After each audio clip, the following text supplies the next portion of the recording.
चलिए फिर तसव्वुर ने लिया उस बज़्म में आने का नाम।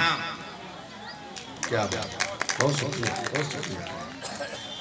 तो बाबू रंजीत सिंह और उनके तमाम मित्रों से अनुरोध है कि इधर भी अपनी एक आदत है कि घंटा भर से पहले तकरीर खत्म नहीं होती और 10 मिनट में हमको अपनी बात कहनी है। तो अगर आप सब सुन लेंगे तो दो एक अच्छी बातें बताने की कोशिश करूंगा। और आज आप विवेकानंद जी को याद कर रहे हैं। हिंदुस्तान की तासीर को समझने के लिए कभी गुरुदेव रविंद्रनाथ टैगोर ने कहा था कि अगर आपको भारत को समझना हो, हिंदुस्तान को समझना हो, तो आपको विवेकानंद को पढ़ना पड़ता है। ध्यान रखें आप, हमारे आदर्श, हमारे नौजवानों के आइडियल सम्यक अर्थों में क्रांति की चेतना की अगर बात करूं तो विवेकानंद शायद सबसे बेहतर साबित हुए। पूर्वात्य और पाश्चात्य, नए और पुराने का अद्भुत मेल। और कभी उन्होंने कहा था, काश हिंदुस्तान का शरीर इस्लाम का हो और आत्मा हिंदुत्व की हो तो एकदम ये मुल्क, इसका मुस्तकबिल बहुत आगे निकल जाएगा। ध्यान रखना आप। दो एक बातें आपसे कहना चाहता हूं, अगर आप सुनने को तैयार हो तो बातें मैं आपसे शेयर करूं। पहले आप गर्दन हिला करके चाहे हाथ उठा करके बता दीजिए कि क्या आप 15 मिनट तक मुझे बर्दाश्त कर सकते हैं? हाँ, तो फिर मैं आपसे दो एक बातें कहना चाहता हूं। मैंने कई दफा प्रयास के पोस्टर्स पर देखा है कि हमारी लड़ाई किससे है? कहा भय से है, भूख से, भ्रष्टाचार से। अब एक बात मैं आपसे कहना चाहता हूं कि भय की जिम्मेवारी किसकी है? भ्रष्टाचार के लिए जिम्मेवार कौन है? भूख की जिम्मेवारी किसको दी गई है? जवाब किसको देना है और काम कौन संभाल रहा है? ये हमारे समाज की मजबूरी है। मैं रॉकेट साइंस नहीं बोल रहा, बात बड़ी आसान हो जाएगी। बस आप ध्यान लगाए रखिएगा जो मैं कहना चाहता हूं, क्योंकि कहने पर 1000 किस्म की पाबंदियां हो सकती हैं, समझने पर कोई पाबंदी नहीं होती। मेरी बात अगर आप तक ठीक से पहुंचे तो नोट करना। अगर मैं आपसे कहूं मेरे पास 3-4 नौकर हैं, खाना बनाने के लिए अलग, बिस्तर लगाने के लिए अलग, दरवाजा साफ करने के लिए अलग, और आप हमारे घर आए और आप ये देखें कि मैं चाय भी आपको बना के दे रहा हूं, अपना दरवाजा अपने खुद साफ कर रहा हूं, नौकर बैठे हुए हैं वो कुछ नहीं कर रहे हैं, तो आप सही सही बताना, उन नौकरों को आप नालायक कहेंगे कि लायक कहेंगे? अब बोलिए तो। नालायक। नालायक नौकर है, क्योंकि हमने तय किया दरवाजा साफ करो, नहीं किया और मुझे साफ करना पड़ा। हमने कहा अतिथियों के आने पर खाना बना देना, नहीं बनाया, मुझे बनाना पड़ा। हमने कहा बिस्तर लगा देना, नहीं लगाया, हमको लगाना पड़ा। कोई भी सुनेगा कह देगा कि नालायक नौकर है, किसी काम के नहीं है, बस नाम के हैं, काम तो मालिक को खुद करना पड़ रहा है। आपने नौकर बनाए हैं कि इस देश से भूख को दूर करो, आपने नौकर बनाए हैं इस देश से भ्रष्टाचार को दूर करो, आपने नौकर बनाए हैं कि इस देश से बदतमीजी को दूर करो, भय को दूर करो। आप ध्यान रखिए, वो किसी किस्म के किसी सियासी जमात के नौकर हो, सब नालायक निकल गए। इसीलिए संस्थाओं को आगे आना पड़ा। नहीं तो जिम्मेवारी स्टेट की होती है अकॉर्डिंग टू कॉन्स्टिट्यूशन, और मानवता के हवाले से भी जिम्मेवारी किसकी है और करना किसको पड़ रहा है। और एक बात और कहूं, कारण क्या है, उसकी वजह क्या है, इसको अगर आप नोट कर लेंगे तो बात बहुत जल्दी आप तक पहुंच जाएगी। एक मतलब पूरे एशिया में, मध्य एशिया में प्रोफेसर साहब एक नायक बहुत मशहूर हुआ, तंज मिजाजी का, तंज बयानी का। उसका नाम था मुल्ला नसरुद्दीन। मेरी आवाज आप तक साफ जा रही है? मुल्ला नसरुद्दीन, उसका अपना एक बड़ा प्यारा गधा था, गधा। एक दिन उसने सोचा कि अपने गधे को अपने छत पर घुमाना, तो छत पर लेकर के गया और फिर जब आधा घंटा बीत गया तो सोचा अब नीचे ले चले। रस्सी पकड़ के खींचने लगा, गधा नीचे आने का नाम न ले, और जोर से खींचा, नहीं उतरा। सोचा 5 मिनट आराम कर लूं, हो सकता है मिजाज इसका बन जाए उतरने का। 5 मिनट वेट करके खींचा, नहीं उतरा।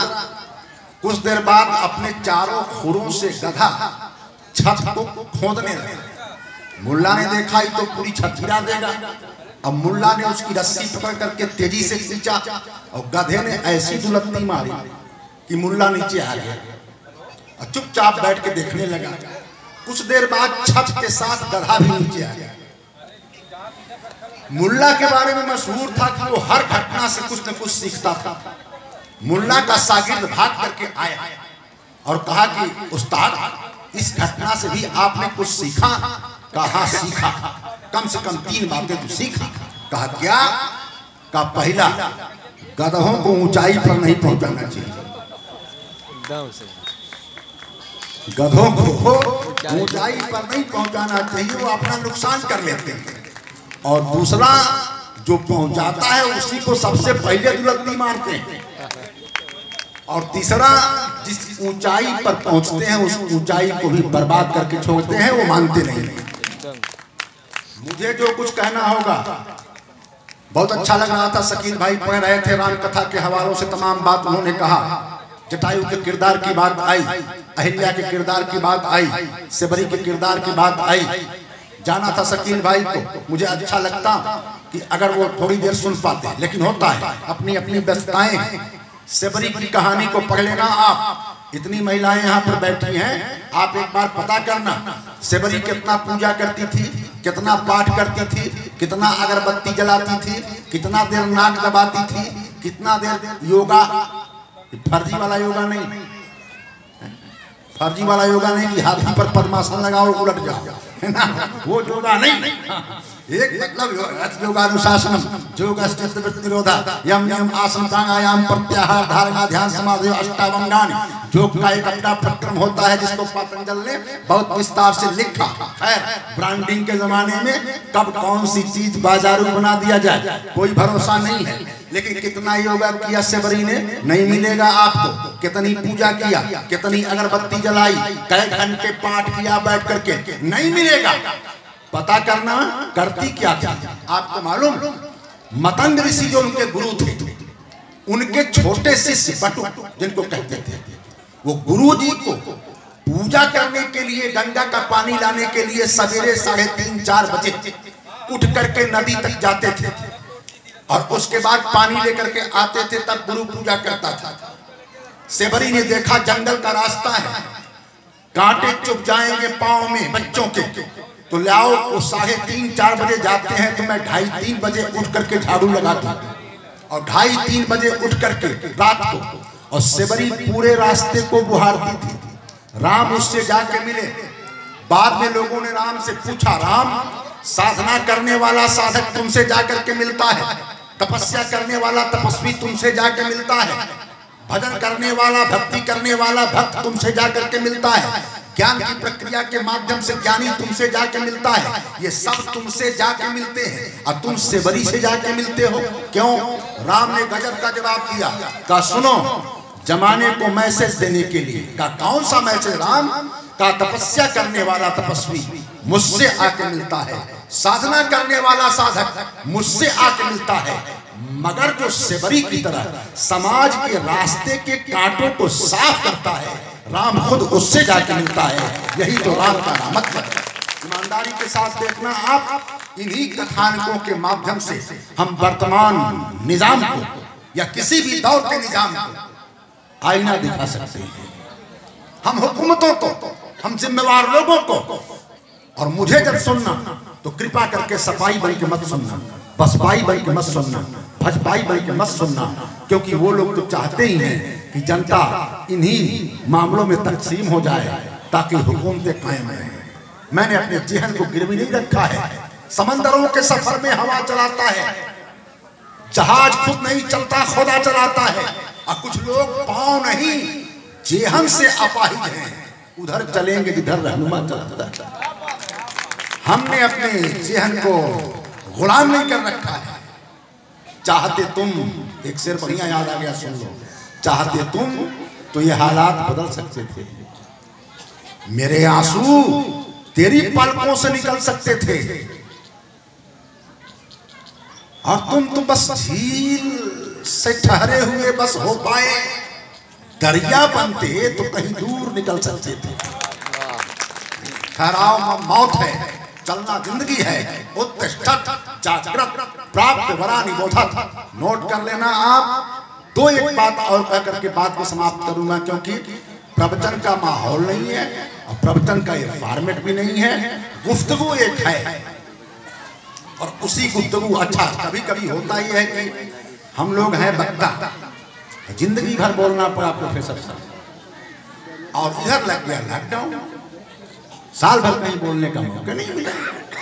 अब सारे वक्ताओं का मुंह बजा रहा है कि कहाँ महफिल मिले और सारी पावर झोंक दें। उसमें सबसे ज्यादा हालत खराब हुई लॉकडाउन में फनकारों की, कलाकारों की, वक्ताओं की, सियासतदानों की नहीं। उनकी रैलियां चलती रही, उनकी रैलियां चलती रही। राजनीति की रैलियों में कोरोना नहीं जाता है, बाकी सांस्कृतिक कार्यक्रम में कोरोना घुसने लगता है। तो आप समझिए सब बेचारे सिंथेसाइजर प्लेयर, बैंजो प्लेयर सब मतलब आगे वो फुटपाथ पर कई जगह हमें फोन आते रहे। हमारे आश्रम पर कल्चरल कार्यक्रम होते हैं तो कई फाका कसी की नौबत आ गई कई लोगों की जिंदगी में, और वक्ता लोगों को भी मंच मिलना बंद हो गया। एक जगह तो मैं मजाक में कहीं देख रहा था कि कलेक्टर साहब, डीएम साहब आए गांव का निरीक्षण करने मनरेगा का, तो मजदूरों को देख रहे थे। तो एक मजदूर माटी फेंक रहा था और बीच बीच में कह रहा था जय श्री राम बाणी को विराम, जय श्री राम बाणी को विराम, जय श्री राम बाणी को विराम। तो डीएम साहब ने पूछा प्रधान से, ये क्या बक रहा है? कहा नहीं सर, ऐसा है ना कि व्यास है, प्रवचन करता है ना, साल भर से प्रवचन नहीं कर पाया है तो मनरेगा ज्वाइन किया है, आदत रही नहीं है, तो बीच बीच में बोलता है जय श्री राम बाणी को विराम, है ना। बड़ी मुश्किल बात है, लेकिन मैं आपको झिलाऊंगा नहीं, बस दो एक बात कहना चाहता हूँ। बात आ गई तो मतलब मैं कह रहा हूँ आपसे, नोट कर लेना आप। राम और सीता आज की तारीख में बांट दिया गया है, तमाम सांप्रदायिक जहर खोल दिया गया। नहीं तो इस मुल्क में राम को कभी इकबाल ने इमाम हिंद कहा था। राम सबके और इमाम सबके। किसी शायर ने क्या खूब कहा है कि इंसान को बेदार तो हो लेने दो, हर कौम पुकारेगी हमारे हैं हुसैन। जो भी अच्छाई है वो सबकी है, जो बुराई है वो शैतान की। राम हमारे हैं, कृष्ण हमारे हैं, पैगंबर हमारे हैं, जीसस हमारे हैं, जरथुस्ट्रा हमारा है, लाओ त्सु हमारा है। जितने दुनिया के खुशबू वाले किरदार हैं सब हमारे हैं, और यजीद शैतान का, राम और शैतान का, उनसे हमारा क्या मतलब। तो ईमानदारी के साथ देखना आप, एक शानदार लड़का इस मुल्क में आया जिसका नाम कहा गया भगवान राम, और एक शानदार बिटिया जिसको कहा गया सीता। वैसी बेटी नजीर नहीं मिलती है। कुछ लड़कियां, कुछ महिलाएं दुनिया में ऐसी पैदा हो गई कि जिनका नाम लेते ही दिल पाकीज़ा हो जाता है। वो सीता हो कि मरियम हो कि फातिमा। राम कैसे आए? ऋषि संस्कृति की देन, हवन हुआ, राम का आगमन। सीता कैसे आई? सीता का अर्थ आप जानते हैं? कोई बताएगा? सीता माने हम आपको बता रहे हैं, किसान जो हल चलाता है ना, उसके हल के फल को सीता कहा जाता है। और नोट करना बात को, खास बात कहना चाहता हूं कि उसी हल के फल से धरती का सीना जब चीरा गया तो उसके भीतर से कौन पैदा हुई? सीता। हल चलाने वाला कौन होता है? किसान। और पैदा हुआ कौन होता है? औलाद, संतान। तो सीता किसान की बेटी है कि नहीं है? सीता किसान की बेटी है कि नहीं है? और सीता किसान की बेटी है। और राम जी ऋषि परंपरा से आते हैं। धरती से जो पैदा हो वो अन्न का भाई है, बहन है। लड़की पैदा हो गई तो वो बहन है। अनाज अन्नपूर्णा भी कहा सीता। भूमिया है सीता, क्षेत्रजा है, खेतजा सीता।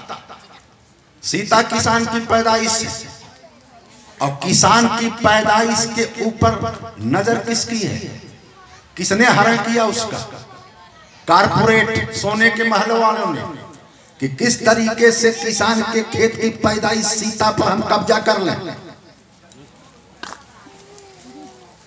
यह सिलसिला आज का नहीं है, बात निकलेगी तो फिर दूर तक जाएगी। नोट कर लेना, खेत में पैदा हुई सीता, इसीलिए तिनका सीता का भाई है। और रावण ने जब कहा कि मेरे महलों का कोई मुकाबला नहीं, मेरे सोने के भंडार का कोई मुकाबला नहीं, नगर सोने का, इलाका सोने का, सीता ने कहा कि सोने की दीवारें बनवा सकते हो, सोने की थालियां हो सकती हैं, एंटीलिया जैसी ऊंची इमारत हो सकती है, लेकिन बैठ करके जब उस सोने की थाली में खाना परसने का टाइम आएगा तो उसमें हीरा डालोगे कि मोती डालोगे या चावल डालोगे। नोट कर लेना, चावल किसान ने खेत में अपने घुटने तक हाव हाव के पैदा किया है। मसला आज का नहीं है, आदिकाल से है कि खेत की पैदाइश सीता पर ऊपर बैठे हुए रावणों की नजर है। रामायण पढ़ना, रामायण बोल रहा हूं, मेरा और कोई किसी से कोई मतलब नहीं है। राम कथा को ध्यानपूर्वक देखना था। और वो सीता अपहृत कर ली जाती है सोने का लालच देकर के। इसीलिए अपने भाई तिनके को उठा करके सीता कहती है, रावण तेरी पूरी दौलत का मेरे सामने इस तिनके से ज्यादा औकात नहीं है। दिन धरी ओट घात वैदेही और कृषि संस्कृति की देन अन्नपूर्णा सीता जब आप समझो रावण के द्वारा अपहरण कर ली गई तो उनको बचाने के लिए ऋषि संस्कृति का बेटा राम राज सत्ता को लात मार करके वनवास में मजदूरों और किसानों के साथ इकट्ठा होकर के जब अभियान करता है तो सीता की घर पर वापसी होती है, वापस आती है। बैनर पर देखता हूं बाबू रंजीत सिंह, देवाशीष भैया, अच्छा लगता है कि हम लड़ाई कर रहे हैं भय से, भूख से, भ्रष्टाचार से, लेकिन रामायण की एक लाइन में आपको बताता हूं। अगर थोड़ी सी मोहब्बत आपको राम कथा से है तो जरा इस पर विचार करिएगा और रामायण के पन्नों को उलट पलट कर देखिएगा। आज की तारीख में किसी की हैसियत है कि जाकर के किसी आप समझो डीएम से, एसडीएम से, नौकरशाह से या फिर रहनुमा से आंख में आंख डाल करके सवाल पूछ ले? आज की तारीख में कोई ऐसा कह सकता है कि सुनिए मैं आपकी जांच करने आया हूं? अगर आप ऐसा बोल देंगे तो आपका ठिकाना सीधे जेल में होगा। और किसी एक हुकूमत का ये मसला नहीं है, हर हुकूमतों में यही स्टाइल रहती है। ध्यान रखना, सर कलम हो गए अब यहाँ उनके जिनके मुंह में जबान बाकी है, लेकिन हम विचारकों का उत्तरदायित्व है। कृष्ण बिहारी नूर ने लिखा, जिंदगी से बड़ी सजा ही नहीं और क्या जुर्म है पता ही नहीं, और चाहे सोने के फ्रेम में जड़ दो आईना झूठ बोलता ही नहीं। हम आईना है दिखाएंगे दाग चेहरे का, जिसे बुरा लगे वो सामने से हट। आईने का काम है रिफ्लेक्ट कर देना, जैसा दिखाई दे रहा वैसा दिखा देना। भय राजसत्ता का, भय नौकरशाही का, भय राजनीति के शिकंजों का, भय भ्रष्टाचार का, भय मुस्तकबिल का, भय जिंदगी को जीने का, ये तमाम प्रकार के भय के खिलाफ क्या आपकी हैसियत है कि आप आवाज उठा दें? नहीं है सर। लेकिन सोचो तो जब ऐसा जमाना आया राम के दौर में, जब शैतानों की हुकूमत बढ़ गई, जब चारों तरफ उत्पात होने लगा, भ्रष्टाचार होने लगा और दशरथ जी कुछ नहीं कर रहे थे। अच्छे आदमी के बाप होने से आप अच्छे नहीं हो जाएंगे और अच्छे आदमी का बेटा होने से भी आप अच्छे नहीं हो जाएंगे। आपका किरदार आपको अच्छा या बुरा बनाता है। दशरथ कुछ नहीं कर रहे थे, एक महात्मा दरबार में चढ़ बैठा और पूछा दशरथ ने राजा की हैसियत से, क्या बात है?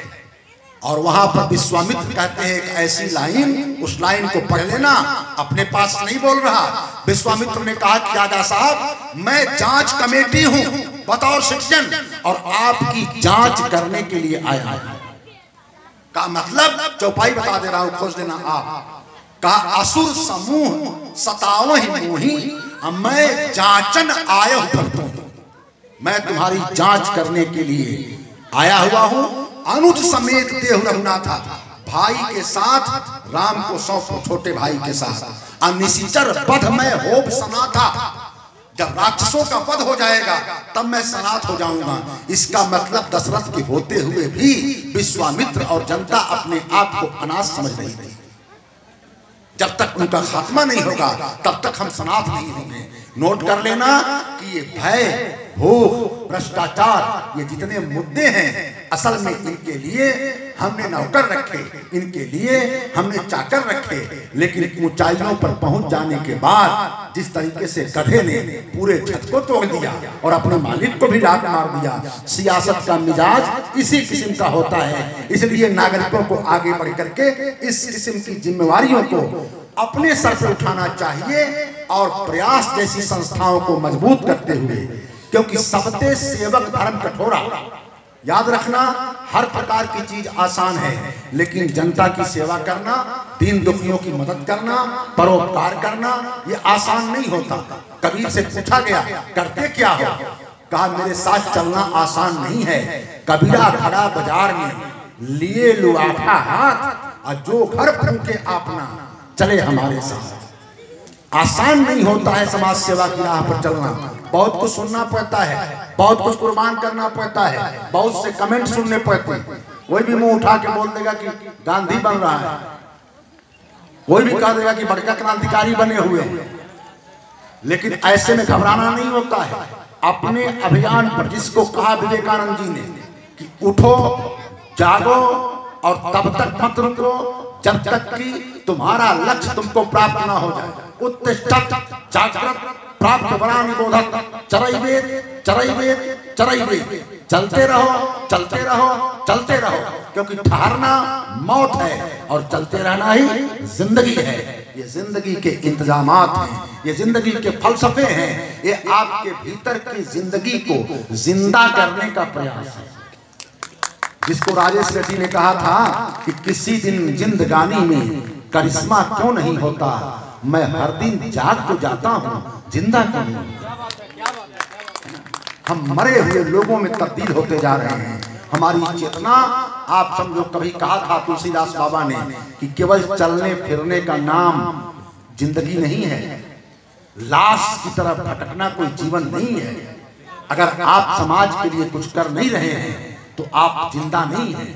अगर आप भ्रष्टाचार के खिलाफ खड़े नहीं हैं, आप जिंदा नहीं हैं। राहत इंदौरी के शब्दों में, उसूलों पे जो आंच आए, मेरा ख्याल है वसीम बरेलवी साहब का शेर है ये, उसूलों पे जो आंच आए तो टकराना जरूरी है, और जो जिंदा हो तो फिर जिंदा नजर आना जरूरी है। आप तभी जिंदा होते हैं जब आप समाज के लिए कोई काम करते हैं, गरीबों के लिए, दुखियों के लिए काम करते हैं, और भ्रष्टाचार के अलंबरदारों, भ्रष्टाचारी रहनुमाओं और भ्रष्टाचारी सिस्टम के खिलाफ बिना डरे आप आवाज उठाने का जब हौसला रखते हैं, तभी आप सचमुच में जिंदा होते हैं। इससे ज्यादा बहुत कुछ कहने का ये बहुत वक्त भी नहीं है, और बहुत आप मतलब इतने ज्यादा देर से आपने तमाम लोगों को सुना, शेरो शायरी से लेकर के, और मुझे लगता है संगीत का भी कार्यक्रम हुआ, और संगीत का कार्यक्रम जहां पर हो रहा हो, और सबसे बाद में रणजीत सिंह बाबू हुआ था ना। अब बताओ, संगीत हो चुका हो, शायरी हो चुकी हो, गजल हो चुकी हो, नजम हो चुकी हो, उसके बाद हम जैसा आदमी बैठ जाए बोलने के लिए, कोई सुनेगा? वो तो आपकी कृपा है कि आप सुन लेते हो, नहीं तो हम लोग मतलब मुझे संगीत आता ही नहीं है।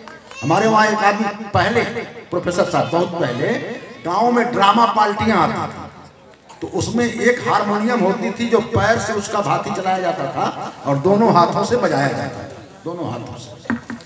तो पति पत्नी देख रहे थे, जो मास्टर उसमें आया था गजब बजा रहा था, सारे गा मा पा धा नि सा नी ध प म ग रे सा, सारे गा मा पा रे गा मा गा मा दम बजा रहा था।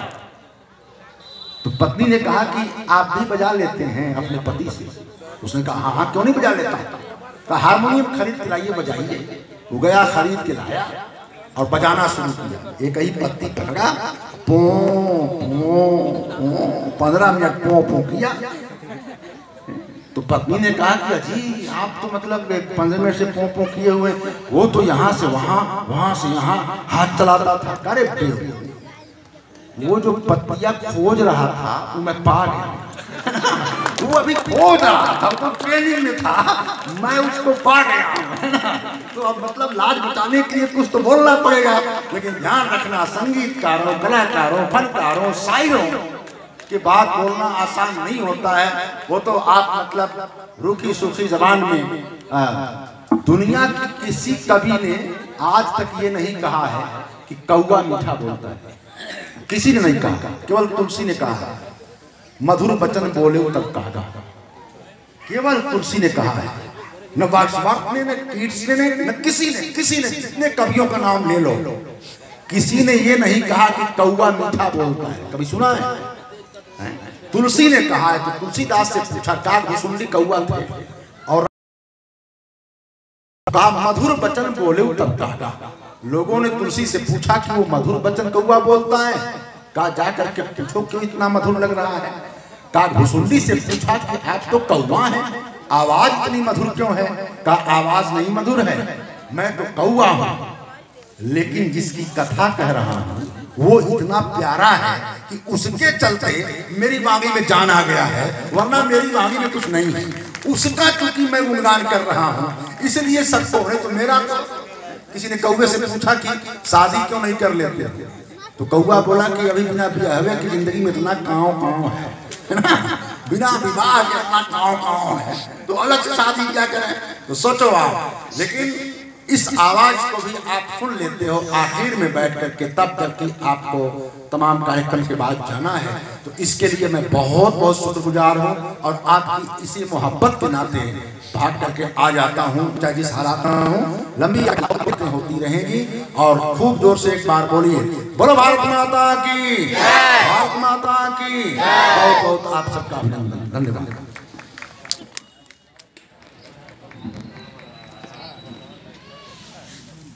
बहुत बहुत आभार, बहुत बहुत शुक्रिया। आप हमारे मार्गदर्शक हैं, पथ प्रदर्शक हैं। पत्रिका आपको दे दी जाए, आप